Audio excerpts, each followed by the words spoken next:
Hey everyone, and welcome back to another deep dive. This time we're going to be tackling Cal Newport's Deep Work, Rules for Focused Success in a Distracted World. Ooh, that's a good one. Yeah, it really is. And I think, you know, we've all felt that feeling of being pulled in a million different directions, Yeah. never quite being able to truly focus. And this book really dives deep, no pun intended, Right. into why that is. And more importantly, how to reclaim your attention and actually get meaningful things done. Yeah, and I think it's incredibly relevant today, especially with just the constant barrage of notifications and information, Absolutely. overload we all face, right? And so Newport's argument is that this ability to do deep work is becoming increasingly rare, and as a result, incredibly valuable.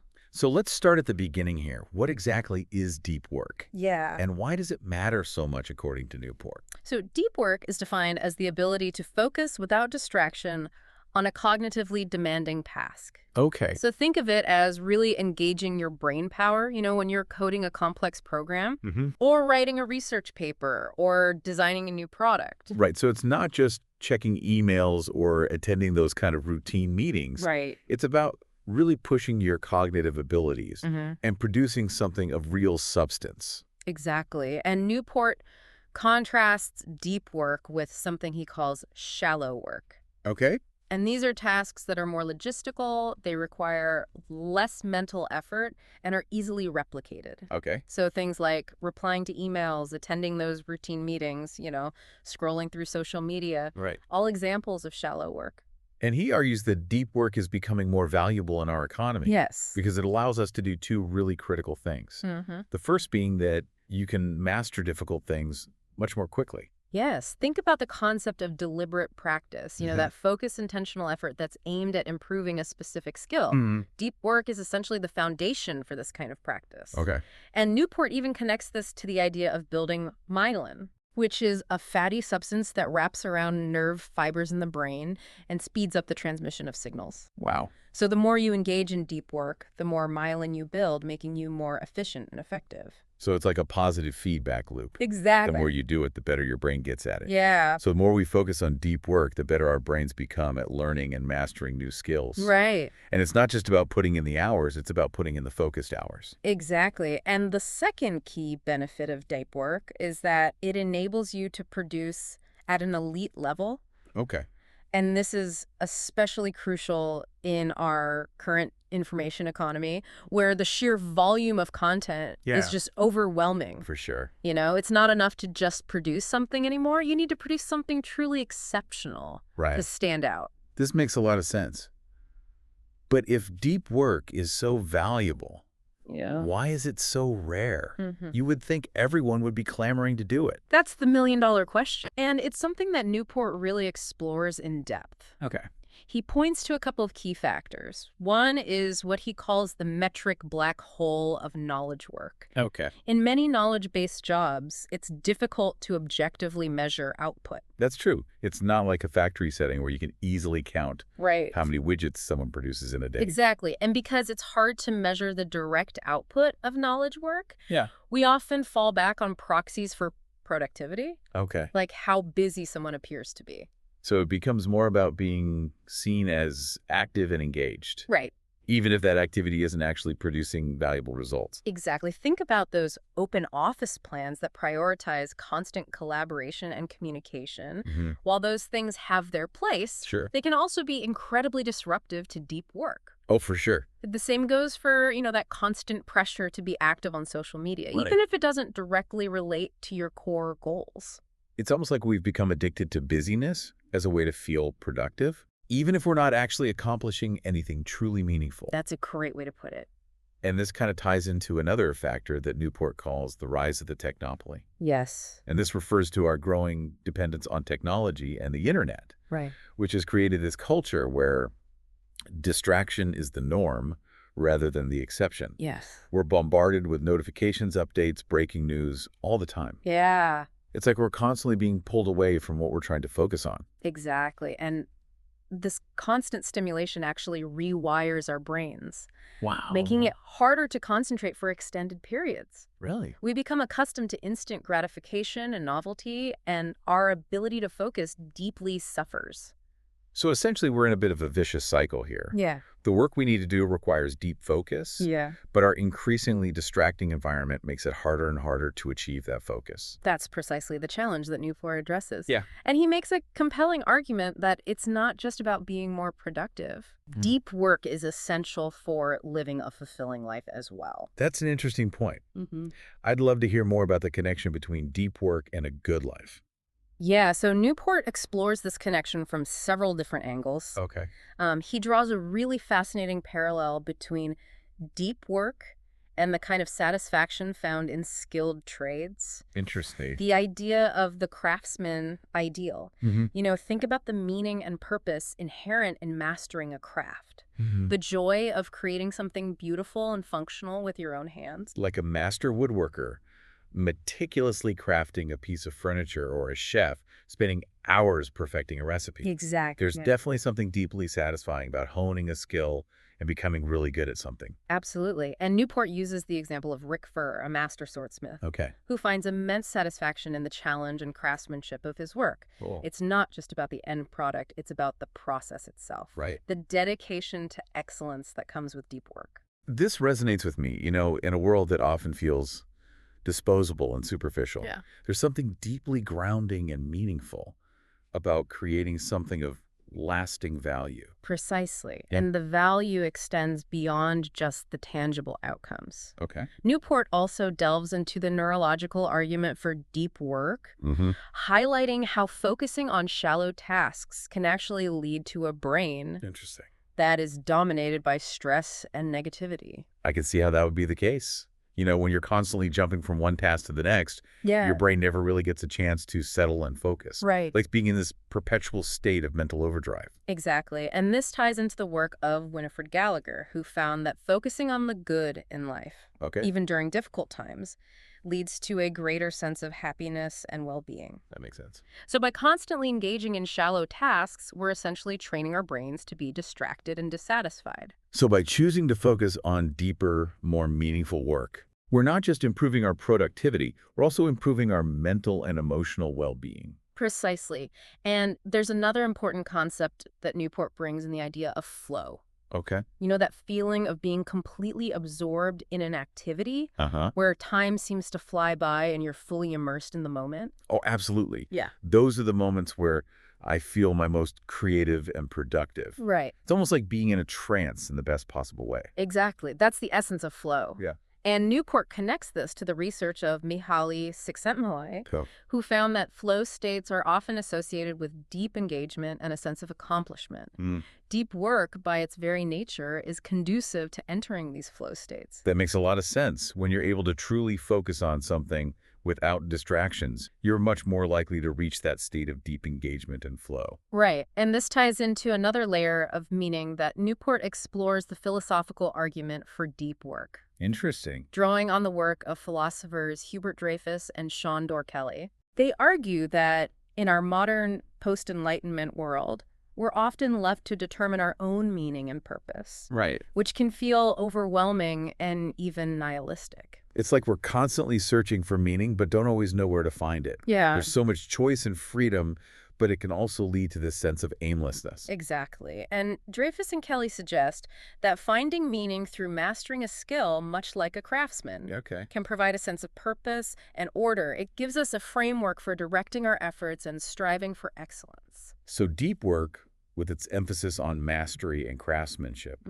offers a path to finding meaning in a world that can often feel meaningless. That's a great way to put it. It's about connecting to something larger than ourselves, to a tradition of excellence and a pursuit of mastery that transcends the fleeting distractions of modern life. Exactly. Wow, this is all incredibly thought-provoking. Yeah. I'm already starting to see deep work in a whole new light. Good. But how do we actually go about cultivating a deep work habit in our lives? It all sounds great in theory, but putting it into practice seems like a real challenge. You're absolutely right, and that's where Newport's practical advice comes in. He offers these very specific strategies and rules for making deep work a reality in your life.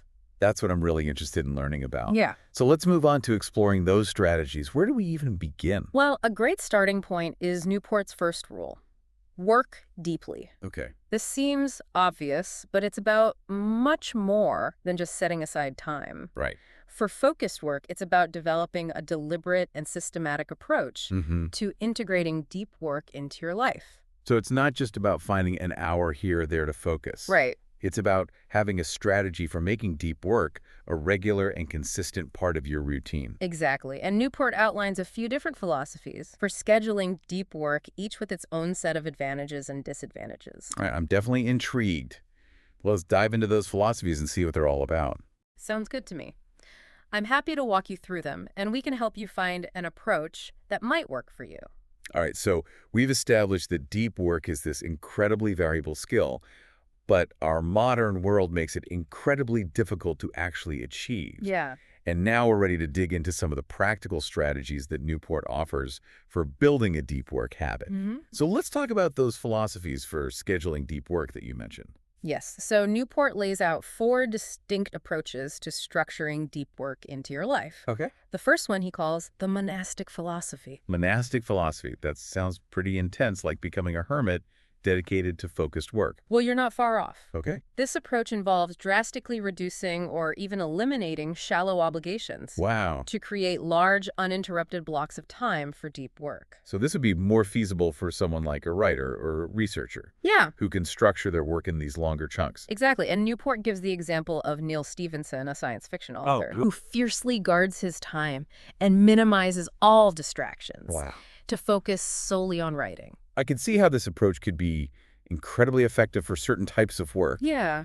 But it's probably not realistic for everyone. You're right. That's why Newport offers other philosophies that might be more adaptable for people with different work styles and demands. So the bimodal philosophy is a bit more flexible. Bimodal, so it's like switching between 2 modes. Exactly. This philosophy involves dividing your time into clearly defined periods of deep work and periods of shallow work. Okay. So you might dedicate a few days a week solely to deep work, completely disconnecting from distractions, and then handle all your shallow tasks in batches on the other days. That sounds like a more balanced approach. Yeah. For those of us who can't completely escape the demands of email meetings and other shallow work obligations. Right. And then there's the rhythmic philosophy. Okay. This is about establishing a regular recurring rhythm for deep work. It could be something as simple as blocking out an hour every morning for focused work. Okay. Before diving into emails and meetings, or dedicating every Friday afternoon to a deep work session.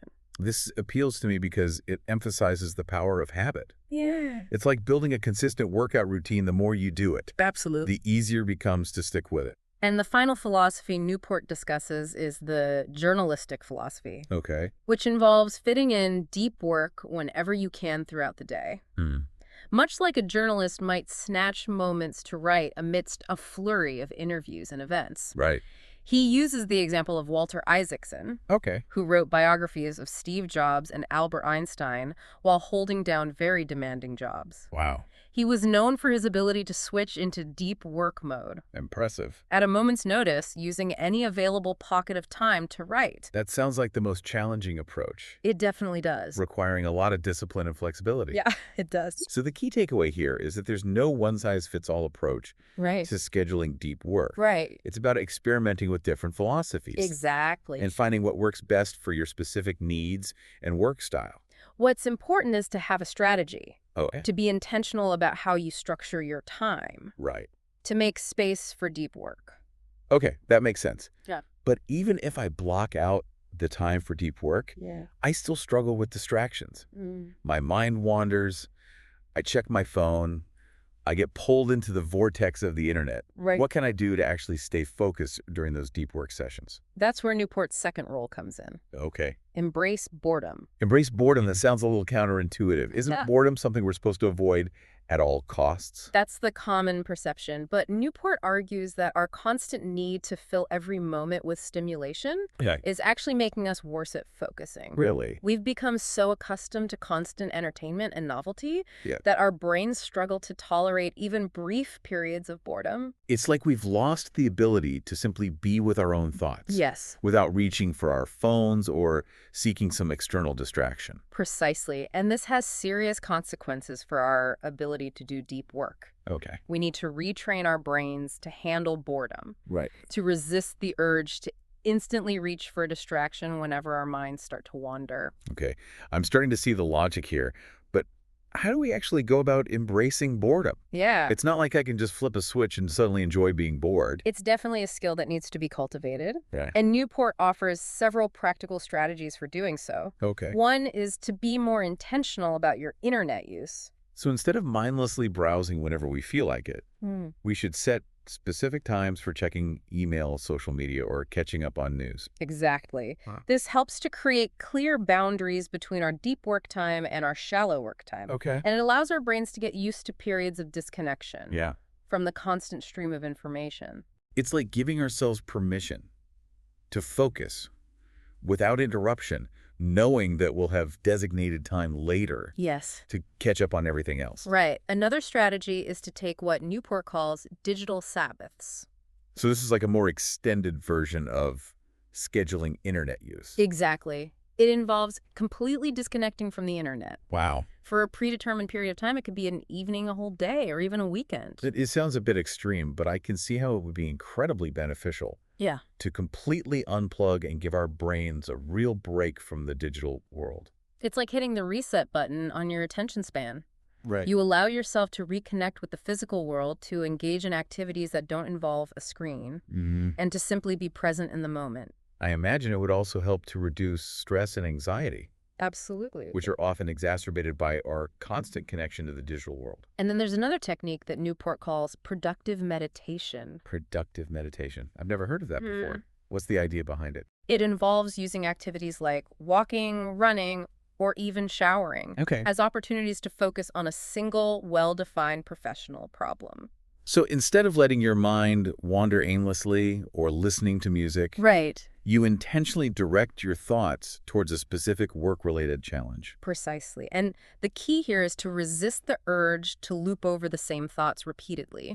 You need to actively push your thinking forward, try to come up with new solutions or approaches. So it's not just daydreaming. Right. It's focused, intentional problem solving. Exactly. And Newport argues that this practice can help improve our concentration Okay. and make us more effective deep workers. This is fascinating. I often find that my best ideas come to me when I'm away from my desk, Yeah. like when I'm taking a walk or in the shower. Yeah. But I've never been very deliberate about using those times for productive thinking.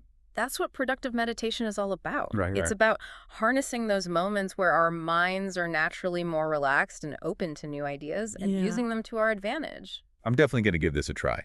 It seems like a great way to make the most of those in-between moments and to train our brains to be more focused even when we're not actively engaged in a task. It's a powerful technique. Yeah. And it ties in nicely with Newport's next rule, Okay. which is all about how we approach the tools we use, particularly network tools like social media. Okay, this is where I think it's going to get really challenging. Yeah. I'm pretty attached to my social media, Right. and I have a feeling Newport might suggest some drastic measures. You're not wrong. His third rule is quit social media. Oh, boy.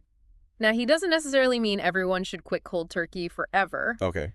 but he does encourage a serious reevaluation of how we use these tools. So instead of mindlessly scrolling and consuming, Right. we need to be more intentional and strategic about how we engage with social media. Precisely, Newport argues that many of us fall into what he calls the any benefit approach to tool selection.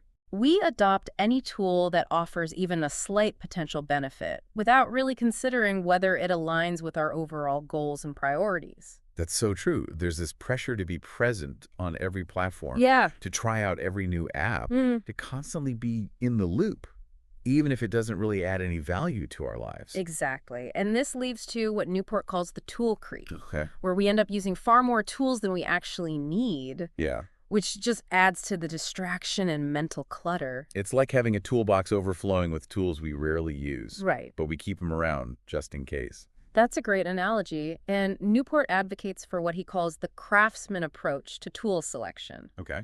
A craftsman carefully chooses tools based on their specific needs and the task at hand.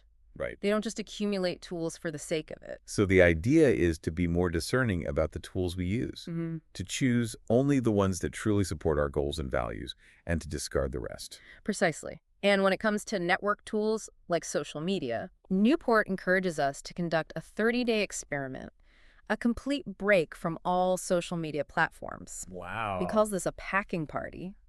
30 days, that sounds like a long time. It does. But I can see how it would be a powerful way to reset our habits and reassess our relationship with social media. Exactly. It's not about becoming a Luddite or swearing off technology forever. Sure. It's about taking a step back, disconnecting from the noise, and seeing what we truly miss and what we don't. It's like a digital detox for our minds. Yeah. I imagine it would be a challenge, but also incredibly liberating. Right. To free ourselves from the constant pull of social media for a while. It can be a very rewarding experience. Yeah. And during those 30 days, you can focus on identifying the core activities that are most important to you, both professionally and personally. So it's about getting clear on our values and priorities. Exactly. And then evaluating whether our social media usage aligns with those values. And if it doesn't, we can make conscious choices about how to adjust our habits, or even which platforms to abandon altogether. This is incredibly insightful, and I'm already starting to feel a little anxious about the prospect of a 30-day social media break. Yeah. But it also feels incredibly necessary. It is. I think we'll need to pause here for now and let this all sink in a bit. That sounds like a good plan. Okay. We'll pick up where we left off in part 3 and explore some of the other strategies that Newport offers for reclaiming our focus and making deep work a priority. Thank you for listening to Rambling Dan Rowe's Deep Dive Book Reviews. Please help support our channel by clicking the like and subscribe button. Thank you. Welcome back. We've been talking about Cal Newport's deep work. Yes. And in the last part, we were just starting to kind of grapple with this idea of quitting social media. Yes. Which is a tough one, but it feels like such an important part of this whole philosophy. It really is. And, it's not about becoming anti-technology or anything like that. Right. It's just about being really intentional and making sure the tools we use are actually serving us. Right. Not the other way around. That makes sense. Mm-hmm. It's easy to get caught up in that, FOMO, that fear of missing out, or feeling like we need to be constantly connected. But maybe that's exactly what's preventing us from, doing our best work and living these more fulfilling lives. Exactly. That's Newport's point, and he doesn't stop there. His fourth and final rule is drain the shallows. Okay. And this is where we get really practical about minimizing those low-value tasks that clutter our days. Okay, drain the shallows. Yeah. I like the sound of that. Yeah. So we're talking about all those emails, meetings, administrative tasks, the things that keep us busy, but don't really move the needle in a meaningful way. Exactly. Newport argues that we often overestimate the importance of shallow work. Okay. We feel productive when we're checking things off our to-do list. All right. But are those activities actually contributing to our long-term goals? So how do we even start to identify and eliminate those shallow tasks? It feels like they're just such a necessary part of work life. Well, Newport suggests a few strategies that might surprise you. Okay. One is to actually schedule every minute of your day. I was going to say, that sounds a little intense. I know it sounds intense. A bit overwhelming. It does. But the idea is that if you actually plan out your day in detail, you're forced to make conscious choices about how you spend your time. Yeah. And that makes it easier to spot those shallow tasks that can be eliminated or minimized. It brings a level of awareness that you might not have otherwise. Exactly. And another strategy is to kind of quantify the depth of every activity. Okay. How do you do that? Is there like a deep work measurement tool? No need for a fancy tool. Okay. Newport suggests a simple thought experiment. Just ask yourself, how long would it take to train a bright college graduate to take over this task, okay? If the answer is not very long, then it's probably a shallow task. That's a really clever way to look at it. Yeah. So it's something that can be easily delegated or automated. Right. It's probably not the best use of your time and energy. Exactly. Focus on the things that truly require your unique skills and knowledge. And another strategy that I find particularly effective is embracing fixed schedule productivity. Fixed schedule productivity. Okay, I haven't heard of that one. What's the concept? It's pretty simple, actually. You set a strict end time for your workday. Okay.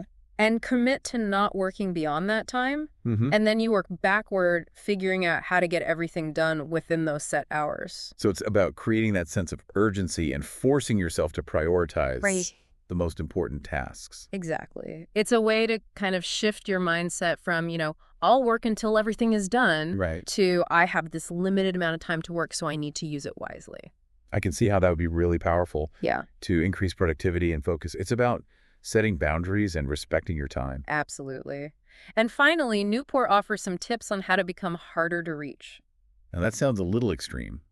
Don't we need to be responsive to our colleagues and clients? Of course, responsiveness is important. Right. But Newport's point is that we often feel obligated to respond to every email and message immediately, which fragments our attention and pulls us away from deep work. So it's about setting boundaries and being more intentional about when and how we respond Exactly. to communication. He suggests using what he calls a sender filter for your email. Okay. This means only checking emails from people who are essential to your work. Right. And ignoring or filtering out the rest. I could see how that would be a huge time saver. Yeah. But it does require a shift in mindset, doesn't it? It does. Letting go of the need to be constantly available and responding to everything immediately. It definitely does. But the payoff can be significant, you know? Right. You free up more time and mental energy for the things that truly matter. Well, this has been such an insightful exploration of deep work. It's definitely challenged my assumptions about productivity and focus. Yeah. And it's given me a whole new set of tools and strategies to try out. It's a powerful book with ideas that can really transform how you approach your work and your life. Even if you only implement a few of the strategies we've discussed. Right. You'll likely see a significant impact on your ability to focus and produce high-quality work. I feel inspired to reclaim my attention and create more space for deep work in my life. Good. And for anyone listening who's feeling overwhelmed by distractions and struggling to do their best work, I highly recommend checking out Deep Work by Cal Newport. Great book. It might just change your life. It might. And on that note, we'll wrap up this deep dive. Sounds good. Until next time, happy focusing. Happy focusing.